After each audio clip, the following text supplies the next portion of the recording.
Lawatan rasmi Datuk Seri Dr. Ahmad Zahid Hamidi ke Jakarta merupakan kunjungan pertamanya selepas pelantikan pentadbiran baru Indonesia di bawah Presiden Prabowo Subianto pada Oktober lalu. Duta Besar Malaysia ke Indonesia Datuk Syed Muhammad Hasrin Tengku Hussein berkata, ini adalah lawatan timbal balik pemimpin negara terhadap lawatan rasmi dan lawatan kerja Prabowo ke Malaysia pada tahun ini. Lawatan ini seperti saya sebut tadi adalah lawatan rasmi pertama oleh Datuk Seri ke Indonesia, dan ia juga adalah susulan kepada lawatan Presiden Republik Indonesia ke Malaysia pada tahun ini sudah 2 kali, iaitu lawatan negara dan kemudian satu lawatan kerja untuk bertemu dengan YB Perdana Menteri, dan juga susulan kepada kerjasama yang telah kita persetujui dengan Indonesia sebelum ini, dan kita harap ini akan meningkatkan lagi hubungan dua hala di antara Malaysia dan Indonesia.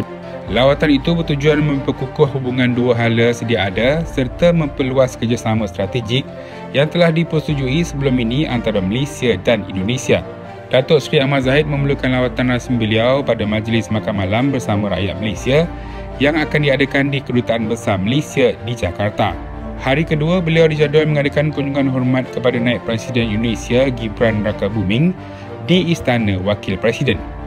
Menteri Kemajuan Laut Bandar dan Wilayah itu akan turut menyaksikan majlis menandatangani surat hasrat di antara Universiti Kuala Lumpur UniKL dan Education Malaysia Global Services AMGS dengan pemerintah Provinsi Jakarta dan Sumatera Barat di sebuah hotel di Jakarta Pusat dan menghadiri majlis makan tengah hari bersama dua persatuan franchise Indonesia.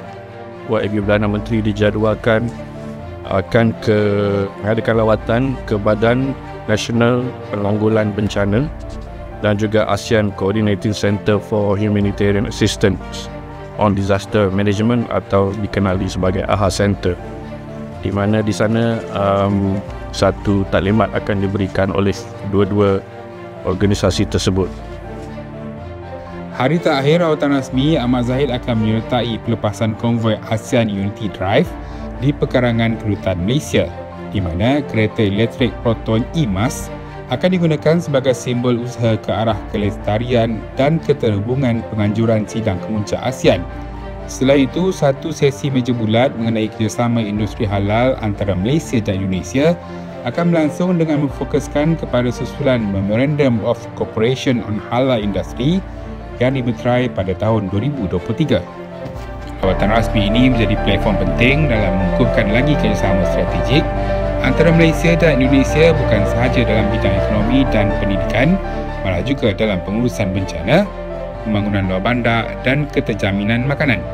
Dalam lawatan ini, Ahmad Zahid akan diiringi oleh Menteri Pertanian dan Keterjaminan Makanan, Datuk Seri Muhammad Sabu, dalam siri lawatan 3 hari ke Jakarta.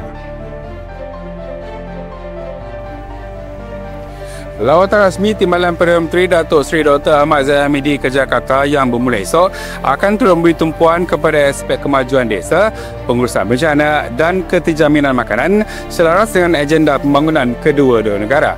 Antara yang turut menjadi fokus pembincangan adalah mengenai perang tarikh Amerika Syarikat dan kesediaan ke arah sidang kemuncak ASEAN yang mana Malaysia menjadi tuan rumah.